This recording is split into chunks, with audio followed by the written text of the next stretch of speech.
Hello friends, welcome to all of you in our study channel San Physics Classes and I am अभिषेक दुबे। जैसा कि जो video देख रहे होंगे उनको पता होगा कि समय अपना फिजिक्स का 5th चैप्टर जो कि हमारी बुक का चैप्टर नंबर 11 है वो हमने शुरू कर दिया है, जिसका नाम है वर्क एनर्जी एंड पावर, कार्य ऊर्जा और शक्ति। और जिसमें से हमने सबसे पहला वीडियो वर्क पे डाल के उसको वर्क कंप्लीट कर दिया है और दूसरे पे वर्क के इंटरेस्ट क्वेश्चंस को सेकंड वीडियो में कंप्लीट कर दिया है। और आज ये हमारा लेक्चर नंबर 03 होने वाला है। ये फर्स्ट वीडियो सेकंड लेक्चर की से ही हमारा वर्क जो टॉपिक था वो कंप्लीट हो चुका है। और आज हमें अपना क्या शुरू करना है, एनर्जी। एनर्जी हिंदी क्या होती है, ऊर्जा।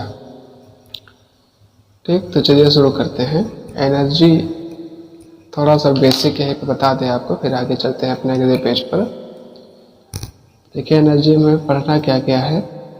तो सबसे पहले एनर्जी, ऊर्जा। एनर्जी के फॉर्म्स बहुत सारे होते हैं, हम आगे दिखवाएंगे भी आपको, लेकिन इसमें मेनली जो होते हैं, ज़्यादातर जो होते हैं वो दो तरह की एनर्जी होती है। पहली होती है काइनेटिक एनर्जी, जिसे हिंदी में कहा जाता है क्या, गतिज ऊर्जा। गतिज ऊर्जा। और दूसरी होती है पोटेंशियल। कौन सी, पोटेंशियल एनर्जी, जिसकी हिंदी होती है स्थितिज ऊर्जा। अब स्थिति और गति से आप समझ सकते हैं कि इसमें थोड़ा थोड़ा क्या क्या होता होगा। अभी आगे हम विस्तार से इसको देखेंगे, लेकिन आज के वीडियो में जो हमारा लेक्चर होगा और आने वाला लेक्चर नंबर 03, इसमें हम काइनेटिक एनर्जी को पूरी तरह से कवर कर देंगे और बेसिक जो एनर्जी के बारे में कुछ बातें हैं वो भी हम देख लेंगे आज वाले लेक्चर में लेक्चर नंबर 03 में। और अगले वाले लेक्चर में जो कि हमारा पोटेंशियल एनर्जी के ऊपर होगा, उसमें हम पोटेंशियल एनर्जी देखेंगे और एनर्जी के टोटल इंटेक्स्ट क्वेश्चंस जो हैं वो देखेंगे। तो जैसे हमारा वर्क जो था वो 2 लेक्चर्स में कंप्लीट हो चुका है, पहला वर्क दूसरा इंटरेस्ट पूछा, उसी तरह से हमारे एनर्जी भी 2 लेक्चर्स में कंप्लीट हो जाएगी। पहला एनर्जी में kinetic energy, energy and kinetic energy first पे, आज वाले में लेक्चर नंबर 03 में। और सेकंड वाला जो लेक्चर हमारा होगा लेक्चर नंबर 04, इसमें पोटेंशियल एनर्जी और इंटरेस्ट क्वेश्चंस को हम कंप्लीट करेंगे। ठीक, तो चलिए शुरू करते हैं अपना आज का टॉपिक। तो हेडिंग क्या पड़ेगी, एनर्जी। एनर्जी या फिर जिसकी हिंदी क्या होती है, ऊर्जा। तो एनर्जी आप लोग बहुत सुनते होंगे कि इनमें एनर्जी कम है, इस बॉडी में एनर्जी ज़्यादा है, एनर्जी ये है, एनर्जी वो है। ये सारी चीज़ें हमने बहुत सुनी हुई हैं, लेकिन उनकी जो साइंटिफिक डेफिनेशन जो है वो होती है, पहले आप नोट कर लीजिए, फिर आपको समझ में आएगा, फिर बताते हैं क्या होता है सही सही। तो नोट कर लीजिए कि energy of a body, energy of a body is defined as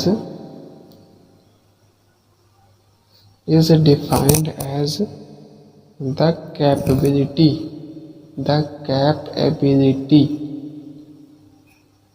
of any body to do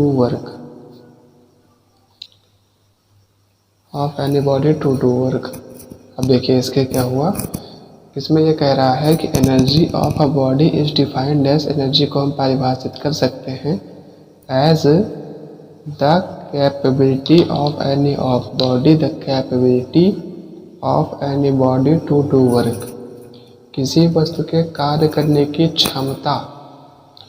इसकी हिंदी क्या होगी, क्षमता। किसी वस्तु के कार्य करने की क्षमता को ही हम क्या कहते हैं, उसकी एनर्जी कहते हैं।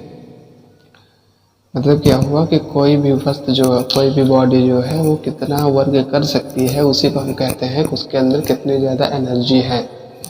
और डेली लाइफ में जो एनर्जी शब्द यूज किया जाता है उसका मतलब जो है वो नहीं निकलता है ना, कितना ज़्यादा इसके अंदर कार्य करने की क्षमता है, कितनी ज़्यादा इसका पोटेंशियल है, कितनी ज़्यादा इसके दम है जिसे कहा जाता है। ठीक, तो वही चीज़ हमारी होती है एनर्जी।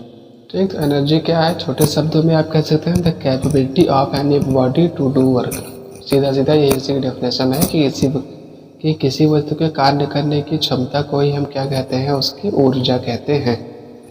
ठीक, ये हो गया हमारा एनर्जी की डेफिनेशन। अब एनर्जी स्केलर है या वेक्टर है। अब देखिए, अब इसमें क्या है, the capability of any object body to do work. अब वर्क क्या है, ये हमने पिछले वाले वीडियो में बताया है, जिसका लिंक डिस्क्रिप्शन में है, आप जाकर देख सकते हैं। तो जब हम पहले भी कहते हैं, हम हमेशा कहते रहते हैं कि जब कोई वीडियो आप लगातार कोई चैप्टर शुरू से देखेंगे आखिरी तक, तब आपको वो चीज़ें जो है वो ज़्यादा समझ में आएंगी। तो वही जो है यहाँ पर भी है। ठीक, तो वर्क वाला वीडियो अगर आप समझ ना देखे हो तो लिंक डिस्क्रिप्शन में लिंक है, आप जाके देख सकते हैं। तो चलिए आगे शुरू करते हैं अपना। तो एनर्जी स्केलर क्वांटिटी है, वेक्टर क्वांटिटी है, तो इसके लिए आप जान लीजिए कि energy is a scalar quantity. क्या है स्केलर क्वांटिटी की हिंदी क्या होती है, अदिश राशि। ये तो होती है अदिश राशि, सदिश राशि, दो तरह की राशियाँ होती हैं। तो अदिश राशि का मतलब क्या होगा, स्केलर क्वांटिटी। स्केलर क्वांटिटी होने का क्या मतलब होगा कि इसके अंदर डायरेक्शन नहीं होगी। मतलब जो भी हम एनर्जी की न्यूमेरिकल वैल्यू निकालेंगे, जो भी हम एनर्जी पर एक्सपेरिमेंट करेंगे, वो हम केवल और केवल उसके मैग्नीट्यूड या फिर परिमाण की सहायता से ही कैलकुलेशन करेंगे। उसमें हम दिशा को कहीं भी कोई महत्व नहीं देंगे। ठीक, तो स्केलर क्वांटिटी का यही मतलब हुआ। अब स्केलर क्वांटिटी हो गई और इसकी डेफिनेशन हो गई। अब इसका फार्मूला की अगर आप बात करें, इसके फार्मूले की, तो अगर आप फार्मूले की बात करें तो एनर्जी का स्पेसिफिकली कोई फार्मूला नहीं होता है, बल्कि एनर्जी के जो टाइप्स हो जाते हैं, उन्हीं टाइप्स में सबका अपना अलग अलग फार्मूला होता है। जैसे काइनेटिक एनर्जी का फार्मूला, काइनेटिक एनर्जी हो जाए उसका फार्मूला कुछ और, पोटेंशियल एनर्जी का फार्मूला कुछ और, थर्मल एनर्जी का फार्मूला कुछ और। तो उसी तरह से जो जैसे हैं उनका अपना अपना फार्मूला भी उसी तरीके से होता चला जाता है।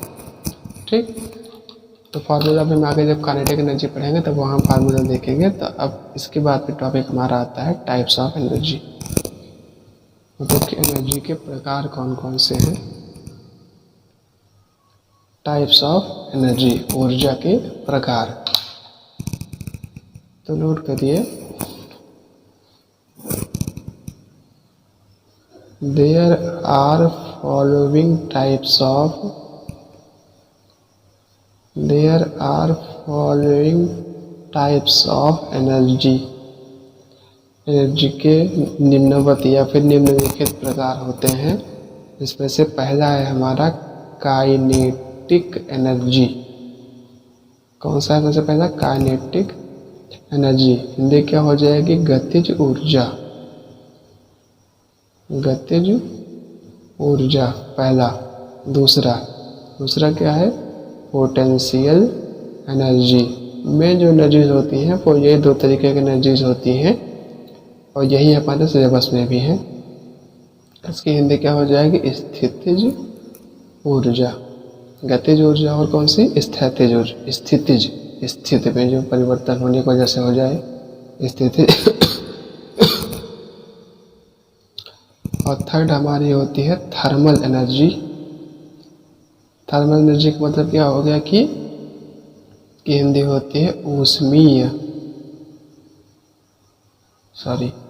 ऊष्मीय मतलब कि ऊष्मा से जो एनर्जी मिलती हो उसे हम कहते हैं ऊष्मीय ऊर्जा या फिर थर्मल एनर्जी। मतलब कि बाई सन क्या हुआ कि जो सूर्य के द्वारा जो एनर्जी हमें मिलती है उसे हम क्या कहते हैं, थर्मल एनर्जी। और फिर एक एनर्जी और होती है फोर्थ, जिसको कहा जाता है मैकेनिकल एनर्जी। Mechanical energy. अब देखिए कि यहीं पे आपको और बता दें कि मैकेनिकल एनर्जी मतलब क्या हुआ कि जो एनर्जी मशीन्स में हो, मशीन्स में, उसे कहते हैं मैकेनिकल एनर्जी। मैकेनिकल एनर्जी का जो फार्मूला होता है वो होता है kinetic energy plus potential energy. ये बातें आपको ध्यान में रखना है, क्योंकि ये आपसे क्वेश्चन 1 नंबर में बिल्कुल पूछ सकता है, इसमें कोई दो राय नहीं है। और ये क्वेश्चन इंपॉर्टेंट भी है, आते भी हैं। मतलब क्या है कि मैकेनिकल एनर्जी क्या है, काइनेटिक एनर्जी और पोटेंशियल एनर्जी का जो सम है उसी को हम क्या कह देते हैं, मैकेनिकल एनर्जी। ठीक, काइनेटिक एनर्जी क्या है ये हम इसी वीडियो में आगे पढ़ने चल रहे हैं। पोटेंशियल एनर्जी अगले वीडियो में पढ़ेंगे। थर्मल एनर्जी से ज़्यादा कोई मतलब नहीं है, बट जब हम आपको नेचुरल रिसोर्सेज वाला चैप्टर पढ़ाएंगे तब वहाँ पर थर्मल एनर्जी का कॉन्सेप्ट जो है वो आएगा। और फोर्थ आपकी है mechanical energy. Kinetic energy plus potential energy को ही हम क्या कह देते हैं, मैकेनिकल एनर्जी।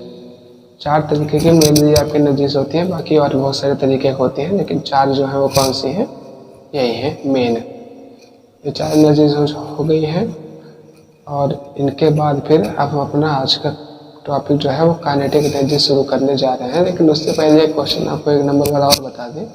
1 मार्क्स का एक क्वेश्चन तो ये है, दूसरा 1 मार्क्स का क्वेश्चन ये है कि the biggest source of energy. आपसे ये पूछ लेगा कि the biggest source of energy,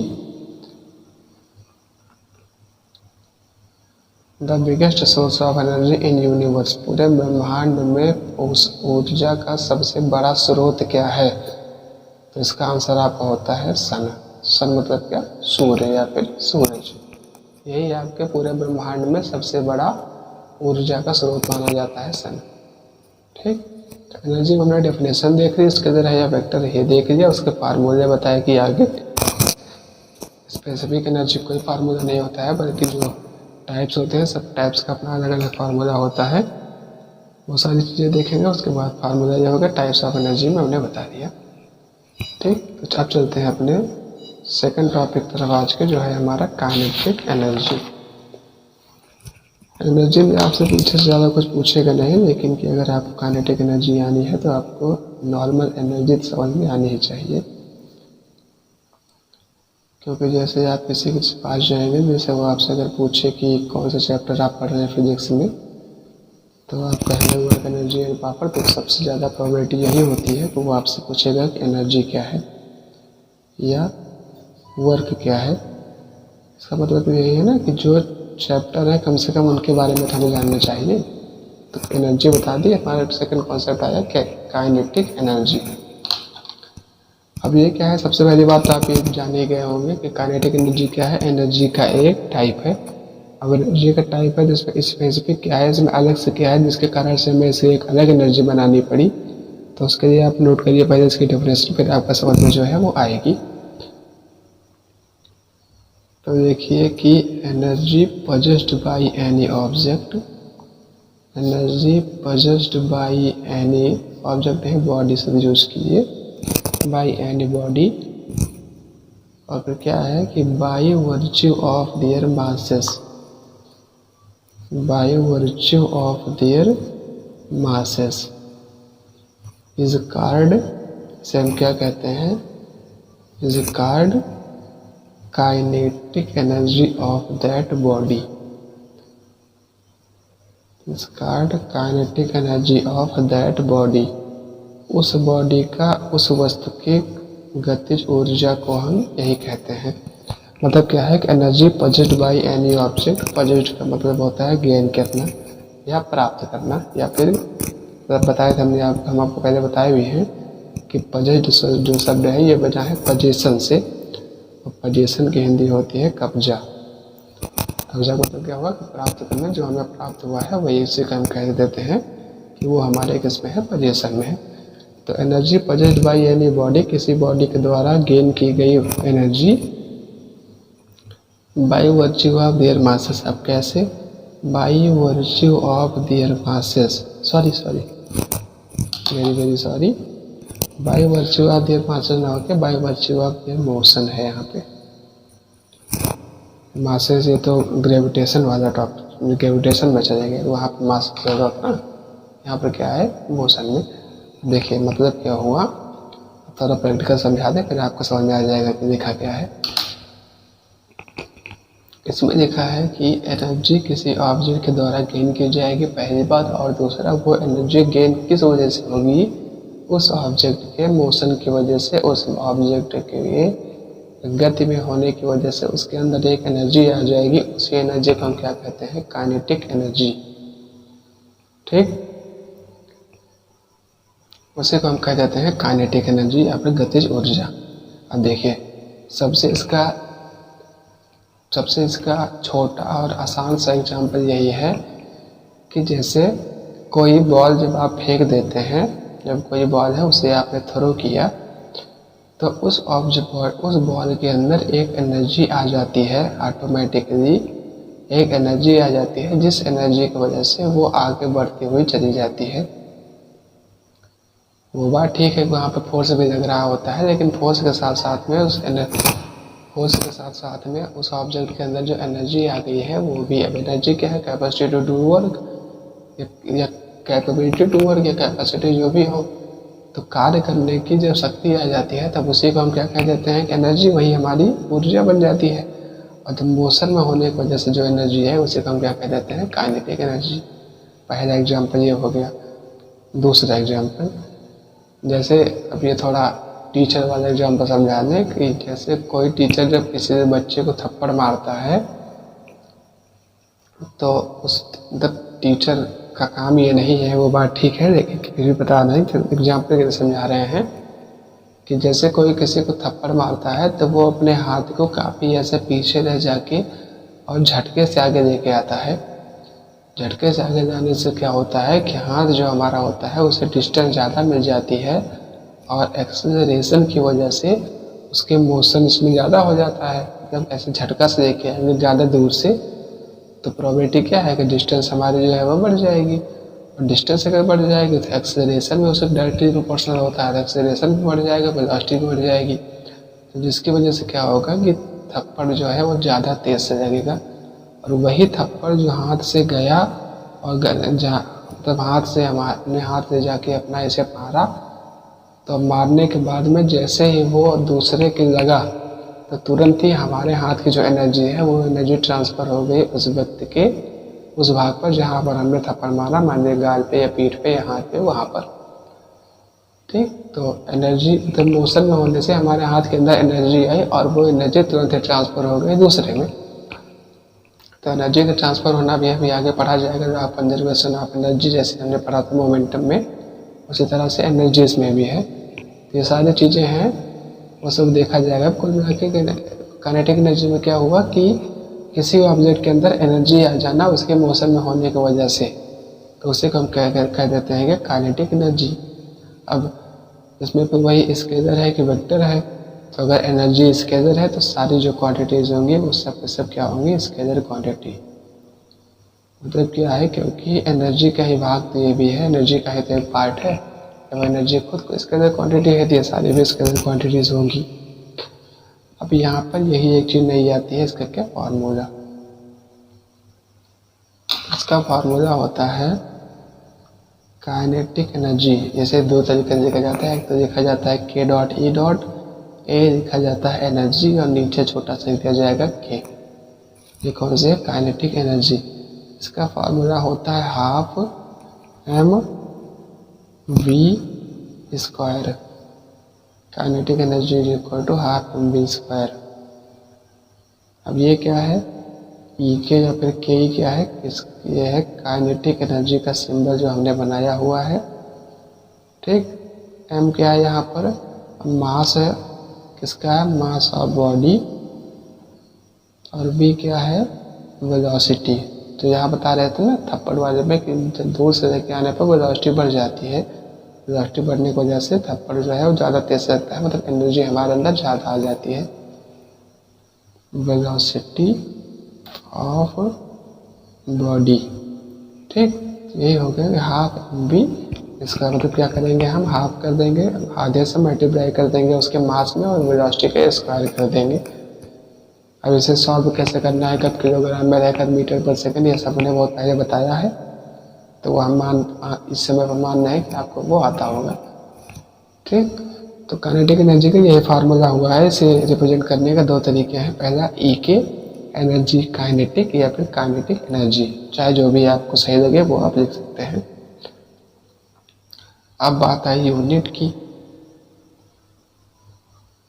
तो यूनिट चाहे एनर्जी की हो चाहे वर्क की हो, वो थी क्या है, जूल, JOULE।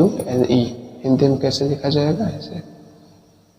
अगर एनर्जी जो है वो वर्क की और सॉरी यूनिट जो है वो वर्क की और एनर्जी के दोनों के बिल्कुल सेम होते हैं, उसमें कोई डिफरेंस जो है वो नहीं होता।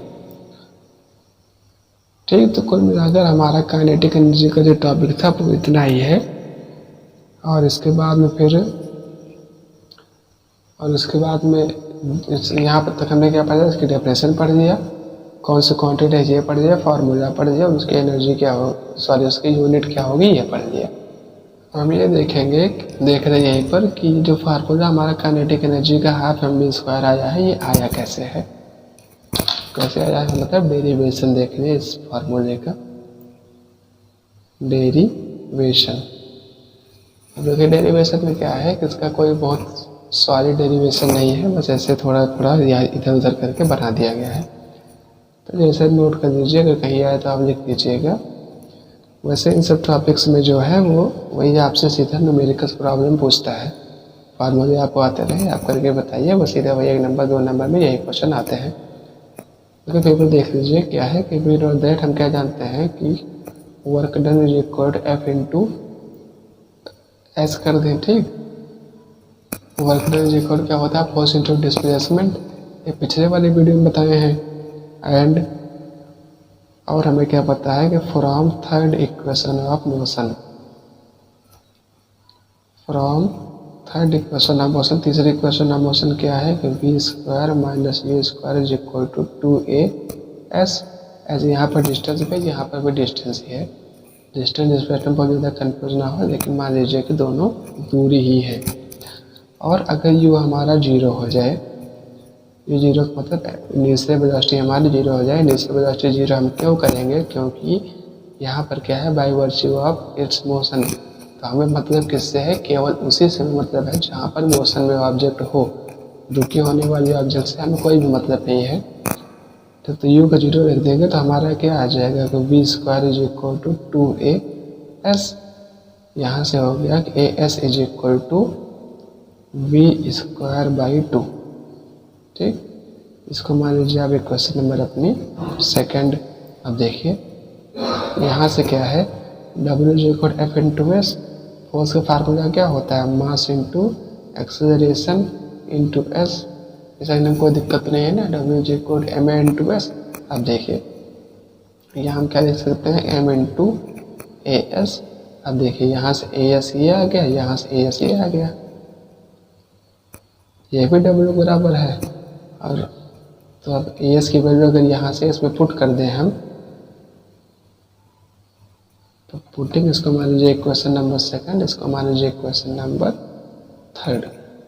Putting equation number second in equation किसमें, थर्ड में, द्वितीय समीकरण को तृतीय समीकरण में रखने पर क्या आ जाएगा कि W is equal to m v square by 2। और वर्क डन हमारा क्या है, वर्क डन ये हमारी एनर्जी है, कैपेसिटी टू वर्क ये क्या कह जाती है, एनर्जी कह जाती है। तो ये क्या is equal to half mv square. अब हाफ चाहे आगे लगा लें चाहे यहाँ पर लगा रहे, दोनों एक ही बात है। तो यहीं से हमारा हाफ mv स्क्वायर जो है फार्मूला जो है आ गया। तो काइनेटिक एनर्जी में कुल मिलाकर इतने ही टॉपिक थे। एनर्जी, काइनेटिक एनर्जी दोनों हमने इस वीडियो में अपने कंप्लीट कर लिया है आज वाले में। तो यहाँ से ये कैसे है तो आप समझ ही गए होंगे। तो क्या करना है, वर्क का फार्मूला लगाना है, force into displacement, f is equal m s कर देना है, थर्ड इक्वेशन हम मोशन लगा के v square minus u square is equal to 2as। वी को 0 रखना है क्योंकि हमें केवल मोशन से ही हो सकता है, वी से मतलब है v is equal to 2as, as is equal to v square by 2, putting equation second and third, E का is equal to half mv square. यहाँ से हमारा ये आंसर आ गया। इसकी यूनिट जूल होती है, ये काइनेटिक एनर्जी होती है। अब जहाँ पर आपको न्यूमेरिकल जब हम अपने अगले वाले वीडियो में करेंगे तो वहाँ पर देखेंगे ये कहीं पर हमें काइनेटिक एनर्जी जो है वो इनिशियल दी जाएगी, कहीं पर फाइनल दी जाएगी। तो वो सारी चीज़ें हम अपने अगले वीडियो में जानेंगे। इसलिए आप ये माने रहिए कि हमारा काइनेटिक एनर्जी का टॉपिक अभी पूरा नहीं हुआ है, जब तक हम अगला वीडियो ना अपलोड कर दें। जब आप अगला वीडियो चेक कर लेंगे तो उसके बाद फिर आप क्वेश्चंस लगाइएगा।